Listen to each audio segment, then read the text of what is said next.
as we fix this conversation about our relationship with Jesus Christ and prayer, we so often define, rightfully so, prayer as conversation with God, but it's also, Father Brian, this paying close attention to the ways in which God reveals himself, which at once is also this calling out of self, that this call to grow and to be a better man.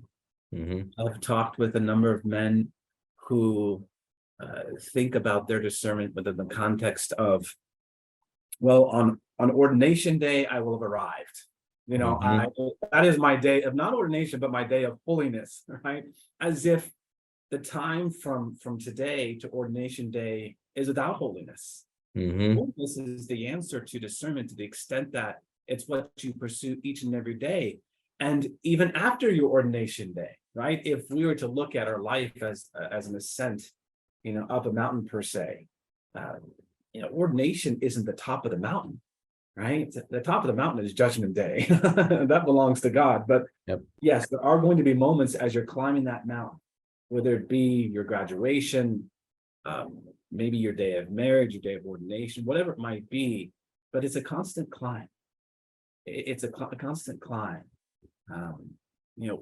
We go to Mass because we lack holiness, right? Not because we are holy. And if we can kind of, I think, reframe, restructure how we think about holiness, we will be well served.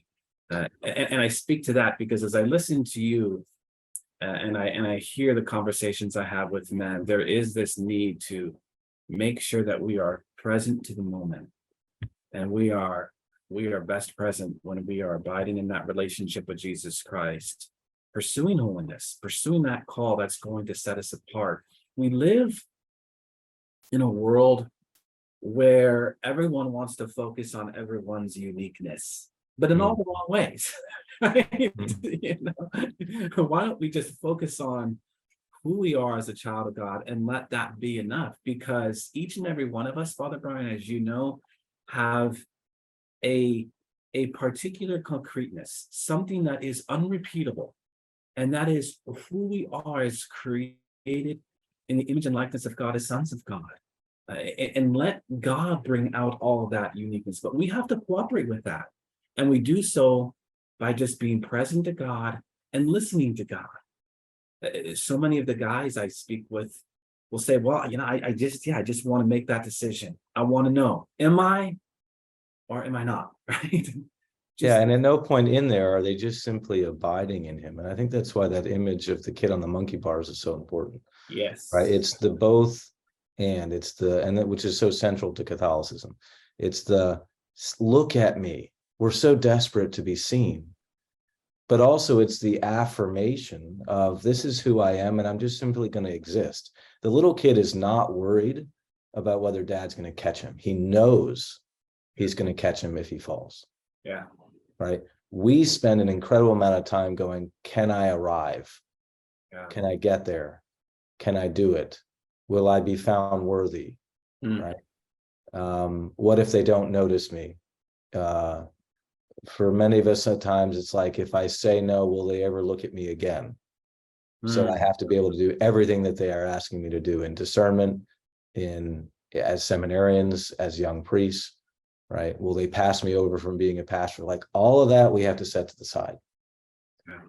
And it's real, as you said, it's really about abiding. It's about seeing and being seen, and then allowing that to burst forth in that a level of spontaneity, right? We're inclined to truth, beauty, and goodness. We run toward it instinctively. The kid acts spontaneously out of the very desire of his heart, right? You put a sandbox in front of him, he's occupied for a day. You give him a stick so that he can whack it against a tree, he's occupied for the day. Nothing else is necessary. But we spend so much time layering all this extra stuff, and we inhibit ourselves from simply entering in very, very deeply.